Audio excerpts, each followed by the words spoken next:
오늘 말씀을 함께 나누도록 하겠습니다. 오늘 말씀의 제목은 전심으로 드리는 한 번의 예배가 놀라운 변화와 기적을 일으킨다라는 말씀으로 나누겠습니다. 우리 마가복음 14장 3절과 9절의 말씀을 함께 읽도록 하겠습니다. 시작. 예수께서 베다니 나병 환자 시몬의 집에서 식사하실 때에 한 여자가 매우 값진 향유 곧 순전한 나드 한 옥합을 가지고 와서 그 옥합을 깨뜨려 예수의 머리에 부으니 내가 진실로 너희에게 이르노니 온 천하에 어디서든지 복음이 전파되는 곳에는 이 여자가 행한 일도 말하여 그를 기억하리라 하시니라. 아멘. 여러분, 성경의 세계관이 있습니다. 저와 여러분들은 이 성경의 세계관 속에서 살아가는 사람들인 줄 믿습니다. 성경의 세계관이 무엇입니까? 하늘과 땅이 분리되어 있지 않다는 것입니다. 통합적이라는 것이에요. 믿음 따로 삶 따로가 아닙니다. 교회 따로 세상 따로가 아닙니다. 하나님 따로 나 따로가 아니라는 것입니다. 그러니까 영적인 영역과 현실적인 영역이 분리되어 있지 않다. 하늘과 땅이 함께 간다. 하늘에 대한 믿음이 이 땅 가운데 실제로 나타난다. 존재, 나라는 존재와 삶이 따로 갈 수 없다는 것이 성경의 세계관이라는 것입니다. 예를 한번 들어보겠습니다. 성경에 이런 말씀이 있습니다. 우리 야고보서 3장 10절을 한번 같이 읽어볼까요?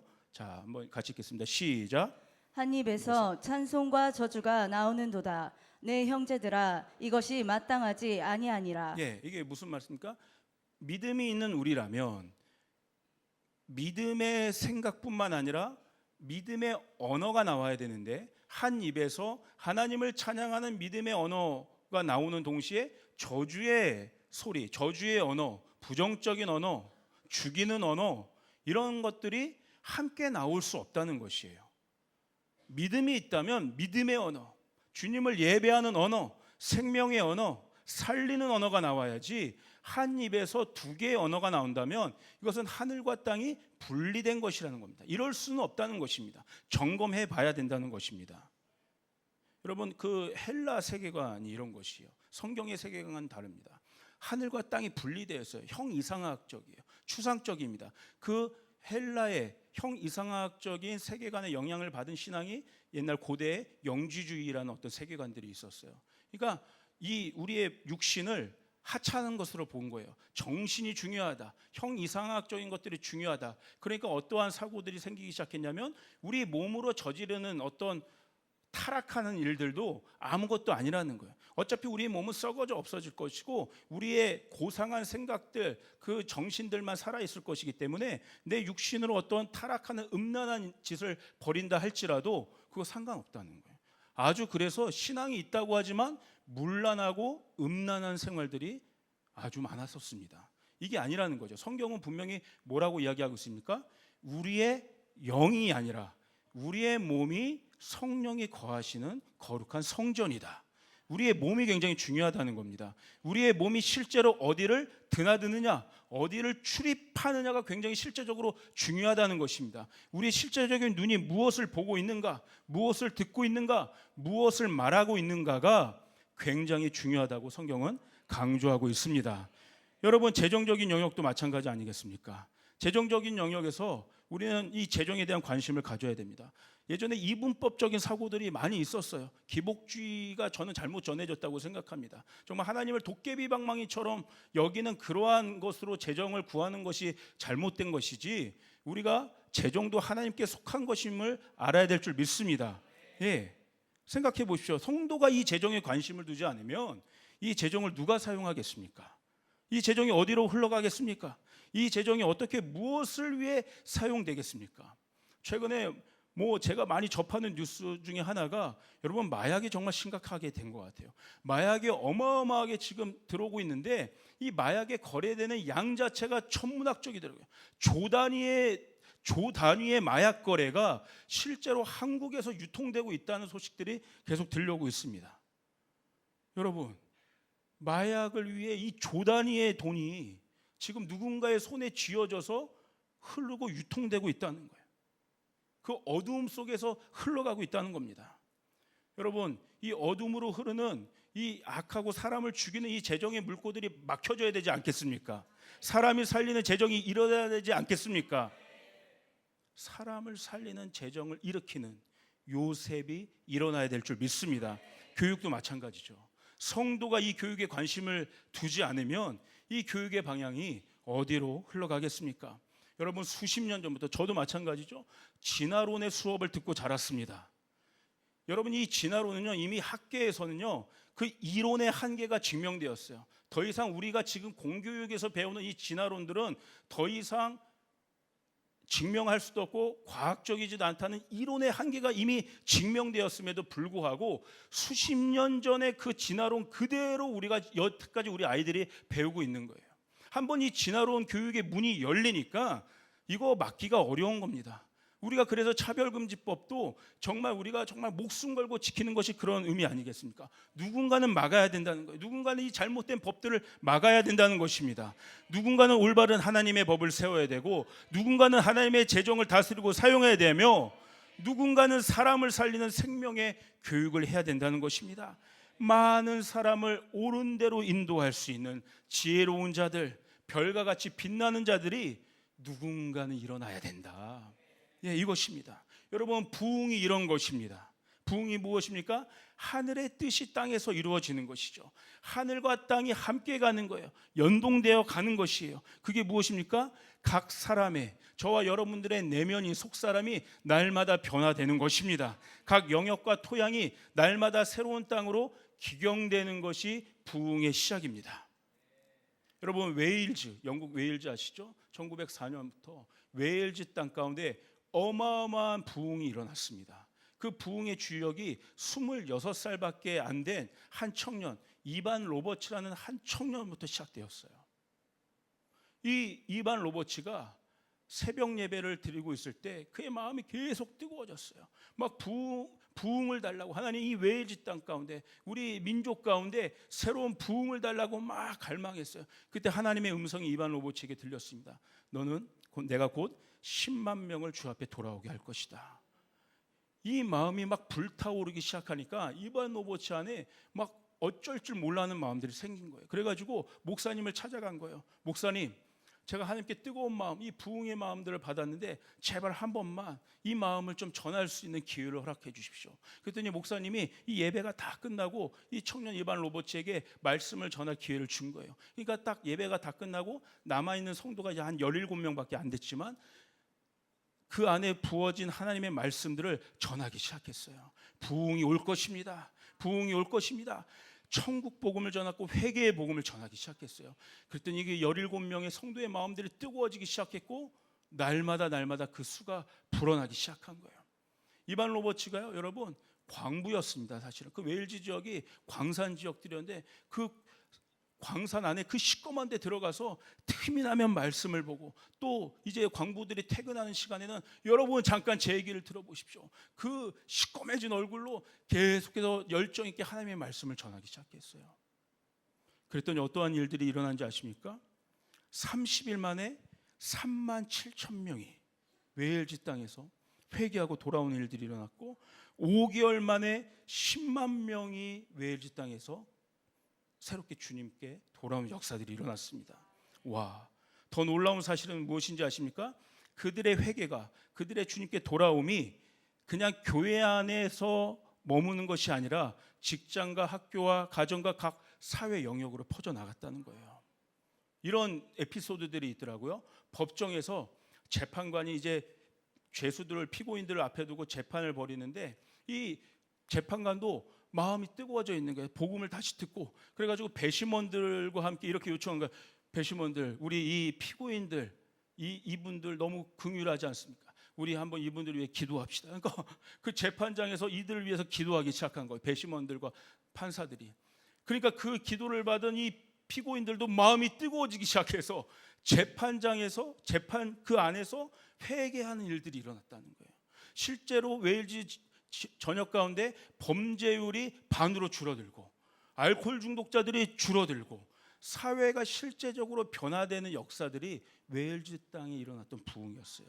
그리고 이것이 아프리카로, 유럽 전역으로, 미국으로, 그리고 한국까지 이어지는 어마어마한 부흥의 물결들이 되었습니다. 여러분, 제가 주목하고 싶은 건 이거예요. 이 사회적 변화, 이 땅의 변화가 어디에서부터 어떻게 일어났는가? 이반 로버츠 그 청년 한 명이 쌓았던 새벽 제단, 새벽 예배로부터 시작되었다는 거예요.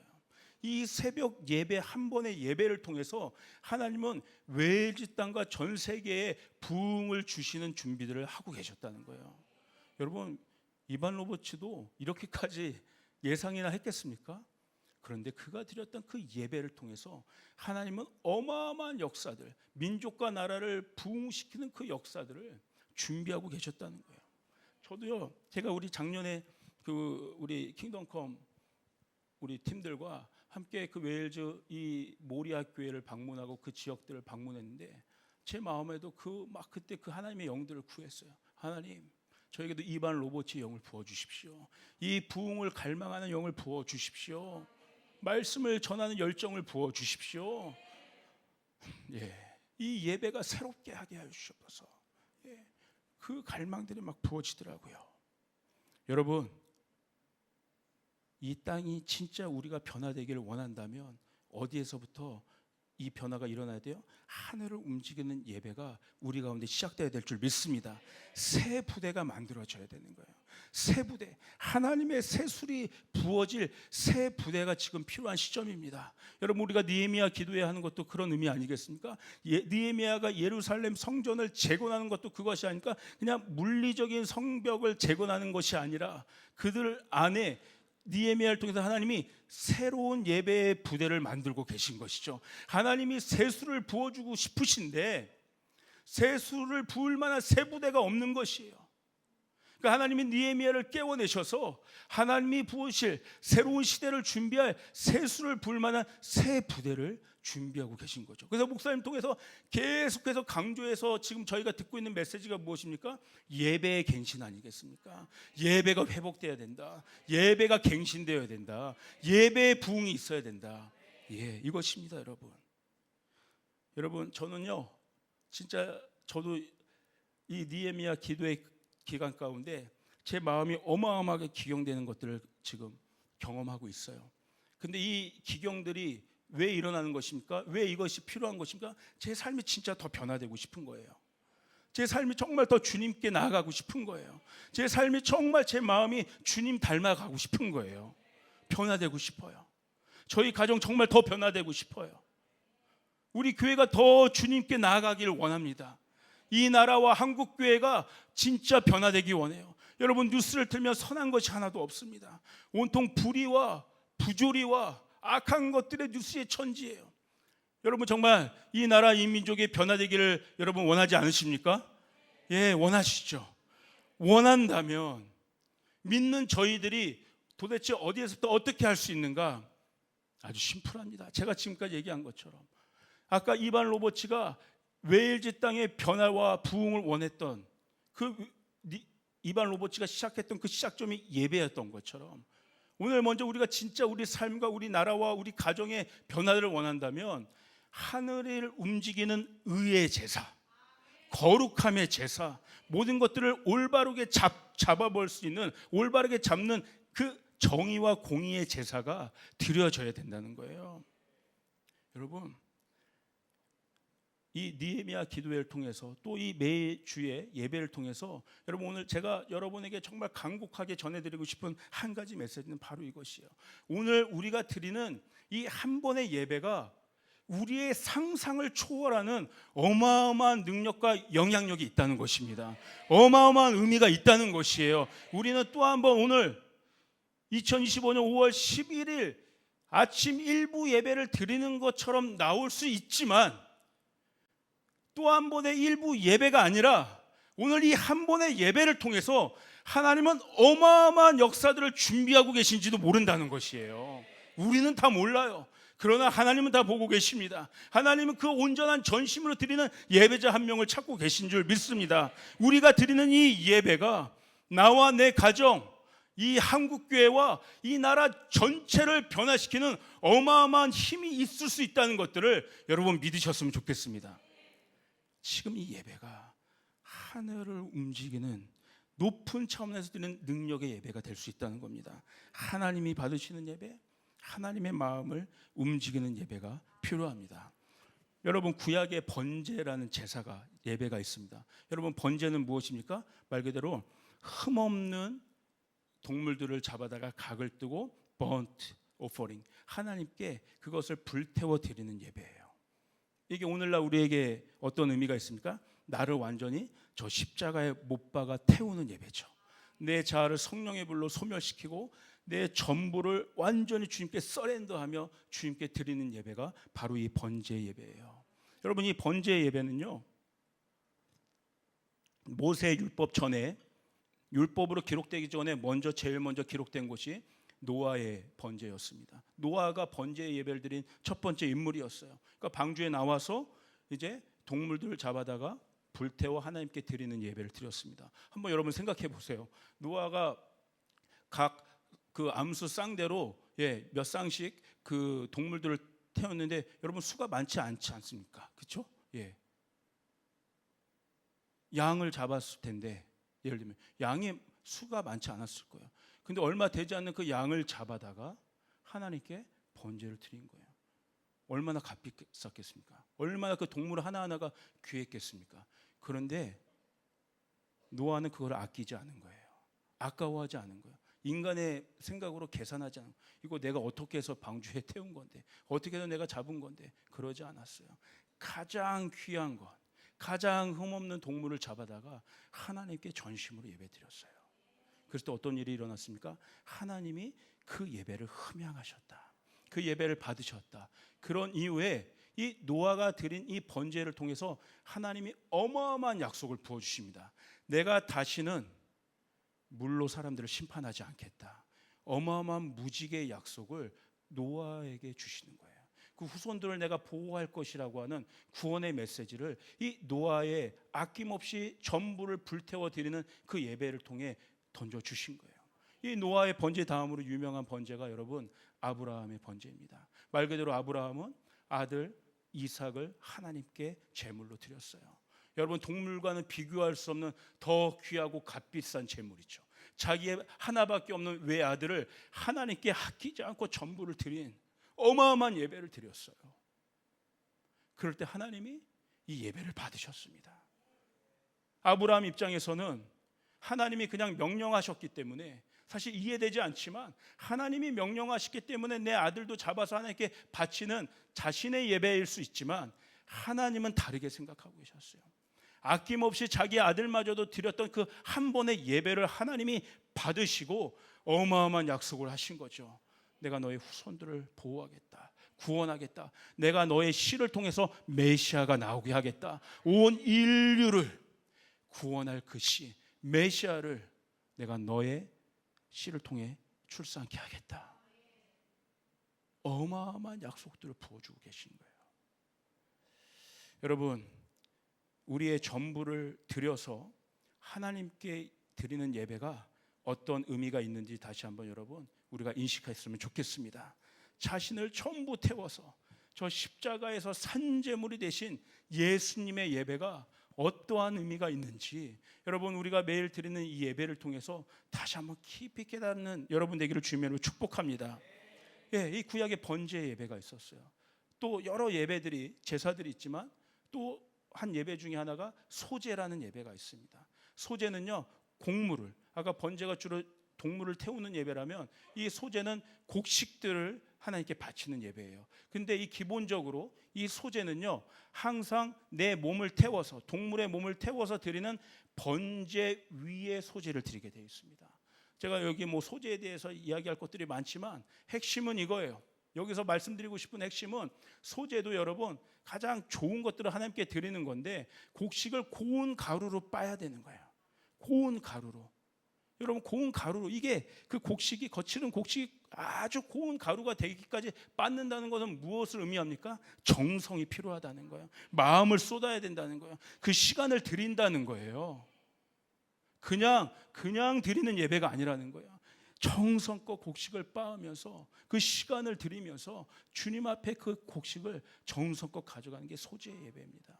그리고 이 소재 예배를 드릴 때 기름과 값비싼 유향도 함께 올려드리게 되는 거죠.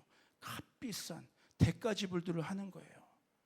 그랬을 때 이 소재 예배는, 번제 위에 드리는 이 소재 예배는 향기로운 제사라고 표현합니다. 향기가 나는 제사다. 향기가 난다는 건 무엇입니까? 자원하는 마음이라는 거예요. 자원하는 마음으로 주님께 드리는 것이 이 소재 예배의 핵심이에요. 자원한다는 게 또 무엇입니까? 하나님을 갈망한다는 거예요. 하나님을 사랑한다는 거예요. 그냥 율법적으로 드리는 예배가 아니라 하나님 너무 사랑해서, 하나님 너무 갈망해서 내 시간과 내 재정과 내 모든 것들을 아끼지 않고 전부를 자원해서 드리는 예배가 향기로운 제물이 되는 소재 예배인 줄 믿습니다.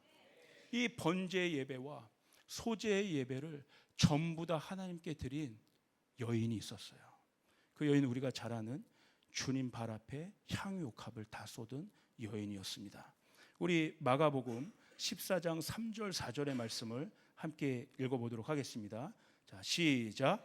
예수께서 베다니 나병 환자 시몬의 집에서 식사하실 때에 한 여자가 매우 값진 향유 곧 순전한 나드 한 옥합을 가지고 와서 그 옥합을 깨뜨려 예수의 머리에 부으니 어떤 사람들이 화를 내어 서로 말하되 어찌하여 이 향유를 허비하는가. 예, 여러분 우리가 읽은 것처럼 이 여인이, 한 마리아라는 여인이 주님 발 앞에 나와서 향유 옥합을 깨버리고 거기에 들어있는 그 향유를 다 주님 앞에 쏟는 그런 모습입니다. 예, 여기서 먼저 이 여인이 향유를 깨뜨렸다, 옥합을 깨뜨렸다는 게 무엇입니까? 가장 값비싼 전부를 깨뜨린 거예요. 자신의 인생을 깨뜨려 버린 거예요. 자기의 자아를 깨뜨려 버린 거예요. 자신의 모든 것들을 주님 앞에 불태워 버린 거예요. 번제 예배를 드린 겁니다. 아끼지 않은 거예요. 기꺼이 태워버린 거예요. 나의 속사람을 태워버린 거예요. 내가 아끼는 것들을 하나도 중요한 거로 생각하지 않고 주님께 모든 걸 불태운 예배, 이게 옥합을 깨트리는 번제 예배를 이 여인이 드린 겁니다. 이것은 무엇입니까? 왜 이렇게 깨트릴 수 있어요? 하나님이 나를 구원하셨다. 하나님이 나를 살려주셨다. 내가 죄인으로 죽을 수밖에 없는 존재인데 나 같은 것이 무엇이라고, 나 같은 것이 무엇이라고 하나님은 나를 날마다 품으시고 용서하시고 용납하시고 그 어마어마한 은혜에 응답하는 예배가 바로 이 번제 예배예요. 향유옥합을 아낌없이 깨트리는 예배가 바로 이 번제 예배라는 거예요. 하나님의 은혜에 응답하는 예배입니다. 여러분 오늘 이 향유옥합의 예배가 여러분들에게 이 깨는 예배가 드려지기를 주며 축복합니다. 그리고 나서 이 여인이 향유를 주님 발 앞에 다 붓습니다. 이 향유가 아까 어떤 예배예요? 소재의 예배죠. 값비싼 향기 나는 그 예물을 주님께 드리는 거예요. 어떤 마음이에요? 자원하는 마음이에요. 어떤 마음으로 갔을까요? 이제는 더 이상 죄인된 마음으로 물론 갔지만 그게 단지 위축되고 죄인되고 주님 앞에 아무것도 못하는 그런 동굴 속에 숨어있는 자아가 아니라 주님 너무 사랑해서, 주님 너무 갈망해서 자신의 모든 것들을 부어내고 싶은 그 갈망하는 예배, 자원하는 예배, 그 향기가 이 집안에 온통 퍼졌다고 성경은 기록하고 있습니다. 향기가 나는 거예요. 저도 꿈꿔요. 하나님, 내가 드리는 예배가 향기 나는 예배가 되게 해주십시오. 주님께도 그 향기가 올라가는 예배가 됐으면 좋겠습니다. 목사님, 저만큼 얼마나 여러분 매너리즘에 빠져서 예배할 수 있는 사람이 어디 있겠습니까? 그렇지 않습니까? 근데 여러분, 제가 기도하고 있어요. 요즘에 한 번의 예배를 드리더라도 하나님, 제가 드리는 예배를 통해 하나님이 향기로운 향을 받으셨으면 좋겠습니다. 기뻐 받으시는 주님 흠양하시는 예배가 되었으면 좋겠습니다. 이 여인이 이 전심으로 이렇게 향유옥합을 깨며 예배를 드렸을 때 우리 주님이 반응하세요. 사람들이 이 여인을 비판했습니다. 너 그 값비싼 걸 거기다 깨? 그거 낭비야. 허비한 거야. 그러나 주님이 거기에 대해서 얘기하세요. 그거 낭비 아니야. 허비한 거 아니야. 나를 위해서 좋은 일을 한 가장 최고의 예배를 드린 거야. 그렇게 해서 마가복음 14장 6절에 주님이 이렇게 한마디로 표현하시죠. 그가 내게 좋은 일을 하였느니라. 아멘. 그리고 나서 8절 9절에 주님이 더 이런 이야기들을 이어가십니다. 우리 8절 9절은 같이 한번 읽겠습니다. 시작. 그는 힘을 다하여 내 몸에 향유를 부어 내 장례를 미리 준비하였느니라. 내가 진실로 너희에게 이르노니 온 천하에 어디서든지 복음이 전파되는 곳에는 이 여자가 행한 일도 말하여 그를 기억하리라 하시니라. 아멘. 아멘. 뭐라고 얘기하고 있습니까? 그는 힘을 다하여 내게 예배하러 왔다. 전심으로 나를 예배했다.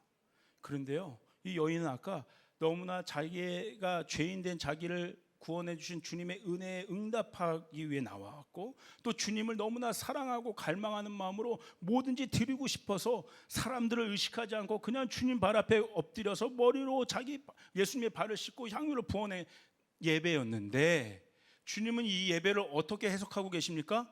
어마어마한 차원으로 해석하고 계신 거예요. 온 인류를 구원하시는, 모든 사람이 죽어 심판받을 수밖에 없는 이 죄 가운데 빠져있는 온 인류를 한 번에 구원하시는 주님의 그 대속사적인 그 죽음을 준비하는 예배라고 표현하고 계시는 거예요. 여러분, 이 여인이 상상이나 했겠습니까? 내가 지금 주님 앞에 향유 옥합을 깨는 전심을 드리는 이 한 번의 예배가 어마어마한 이 해석이 있다는 그 사실을 알고 있었겠습니까? 여인은 몰랐을 거예요. 근데 주님이 그렇게 받고 계신 거예요. 이 예배는 온 인류를 구원하는 나의 십자가 죽음을 준비하고 있는 예배다. 와, 선지자적인 예배라고 얘기하고 있는 거예요. 그리고 나의 죽음, 나의 십자가, 복음이 전파되는 곳마다 이 여인의 이야기도 함께 증거되게 될 것이다. 복음의 증인으로서 이 여인이 쓰임받게 될 것이라는 거야. 이 여인의 예배가 한 번의 예배로 묻혀있는 예배가 아니라 이 한 번의 전심으로 드리는 예배가 대대손손 온 인류에게 기억되는, 온 인류를 깨워내는, 주님 앞으로 나아가게 하는 어마어마한 영향력을 가진 복음의 증거가 될 것이라고 주님이 이야기하고 계신 거예요. 그러므로 여러분, 저는 믿습니다. 예배는 나 자신뿐만 아니라 내 가정과 세상을 바꾸는 능력이 되는 줄 믿습니다. 예배는 단지 종교적인 행위가 아닙니다. 마리아가 옥합을 깨트려 향기가 온 집에 가득했던 것처럼 오늘 저와 여러분 성도 한 사람이 전심으로 드리는 예배가 내 가정과 교회와 도시와 나라와 세상을 덮는 하나님의 향기가 되는 것인 줄 믿습니다. 이 예배, 저는 오늘 정말 이 결연한 마음을 가지고 오늘 이 일부 예배에 섰습니다. 여기에 수가 얼마든지 상관없이 하나님, 여기 나와 있는 저와 우리 성도들 한 사람 한 사람의 예배가 오늘 옥합을 깨트리는 전심의 예배가 되게 하여 주셔서, 저희는 하나님 하실 일들을 다 알지 못하지만 오늘 전심으로 드리는 이 한 번의 예배를 통해서 하나님 일하여 주셔서, 하나님 능력을 베풀어 주셔서, 하나님 변화를 일으켜 주셔서 내 내면이 기경되게 하여 주시고, 내 가정이 복을 받게 하여 주시고, 이 교회가 변화되게 하여 주시고, 한국 교회를 바꿀 수 있는 예배가 되게 하여 주셔서, 우리나라와 민족을 변화시킬 수 있는 예배가 되게 하여 주셔서, 다음 세대들을 깨워낼 수 있는 예배가 되게 하여 주셔서, 우리의 마음이 주님을 향한 갈망함으로 가득 찰 때, 우리의 마음이 주님을 사랑하는 마음으로 가득 찰 때 하나님 우리를 거룩한 성전으로 만드실 거예요. 하나님의 세수를 부어낼 거룩한 세부대로 만들어낼 줄 믿습니다. 그러할 때에 이 마리아의 이 예배가 온 인류를 구원해내는 엄청난 주님의 죽음을 준비한 예배가 됐던 것처럼, 오늘 이 예배를 통해서 저는 믿습니다. 여러분의 가정이 구원받게 될 줄 믿습니다. 여러분의 일터의 문제들이 해결되게 될 줄 믿습니다. 이 나라와 이 민족의 모든 문제들을 해결하는 예배가 되게 될 줄 믿습니다. 아멘. 아멘. 어저께 참 감동적인 제가 이야기를 하나 들었어요. 한 2주 전이었는데 우리 교회 어떤 성도분이 우리 리더를 통해서 부탁을 한 거예요. 이제 아버님이 이제 위중하게 계신 거예요. 오늘 내일 하신 거예요. 그래서 중환자실에 이제 들어가시는 거예요. 여러분, 중환자실 이제 모든 것들이 다 차단되지 않습니까? 근데 이 아들이 한이 있었어요. 아버지가 주님을 믿지 않은 거예요. 어떻게 해야 되나? 이제 정말 오늘 내일 기다리고 계신데 그 리더를 통해서 목사님에게 영접 기도를 받게 할 수 없을까 의탁을 한 거예요. 그래서 제가 아버님이 이제 중환자실에 가신 이후에 전화로 아버님과 통화를 했습니다. 다행히 의식이 있었어요. 그리고 제 목소리를 들으실 수 있었어요. 그리고 제가 복음을 전했습니다. 그리고 아버님께 영접 기도를 시켰어요. 와, 놀랍게도 그 아버님이 정말 이렇게 오늘 내일 하시는 분인데 중환자실에서 이 목소리를 다 들으시고 다 영접 기도를 따라 하시더라고요. 놀라운 일들이 일어난 것입니다. 그리고 이 성도가 너무나 이렇게 감사했어요. 그리고 어저께 제가 그 성도의 지인 우리 한 집사님을 통해서 그 얘기를 들은 거예요. 목사님, 그 성도분이 너무나 감사하는데요. 놀라운 일은 무엇인지 아세요? 그 아버님이요, 목사님께 딱 기도받는 그 순간에만 정신이 있었다는 거예요. 정신이 없었다. 그때에만 알아듣고 따라하실 수 있었다는 거예요. 그리고 그 기도를 끝내시고 나서 기력도 좀 회복이 되셔서 앉으시기까지 하시고 그리고 일반 병실로 내려가셨다는 거예요. 그리고 다시 지금 그러나 여전히 정말 이렇게 마지막 때가 된 것 같습니다. 그런데 질문이 이거예요. 목사님, 근데 이 성도분께서 그 다음에 더 어떻게 해야 될지 모르는데 어떻게 해야 될까요? 예, 끝까지 보니까 근데 이 성도분이 사실 아버님과의 평생의 관계가 좋지 않았더라고요. 아버님에게 어마어마한 상처들이 있었더라고요. 그럼에도 불구하고 그 아들의 마음 안에는 아버지를 구원하고픈 그 또 열망들이 있었던 거예요. 그러니까 더 간절하게 나와서 예배 드리시더라고요. 더 간절하게 주님께 부르짖으시더라고요. 성도님께 이렇게 전해 주셨으면 좋겠습니다. 아버지 손 붙잡고 계속해서 기도해 주셔야죠. 천국 복음 들려 주셔야죠. 하나님께서 우리 아들을 통해서 그 가문이 그 대대손손이 복을 받게 될 줄 믿습니다. 여러분, 우리가 드리는 이 한 번의 예배가 어마어마한 영향력을 발휘하고 있다는 이 사실을 여러분 믿으시길 바랍니다. 그렇다면 오늘 이 예배가 어찌 중요하지 않을 수 없습니까? 전심으로 주님께 드려야 되는 거예요. 한 번을 드리더라도 주님 앞에 온전히 모든 것들을 깨며 나가는 예배가 돼야 될 거예요. 예.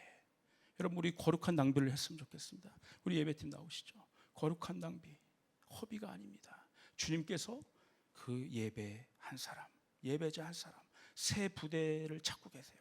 새 수를 부어낼 만한 새 부대. 오늘 여기 있는 저와 여러분들이 그 주님이 부으실 새 술의 새 부대로 일어나는 축복이 있기를 주님의 이름으로 축복합니다.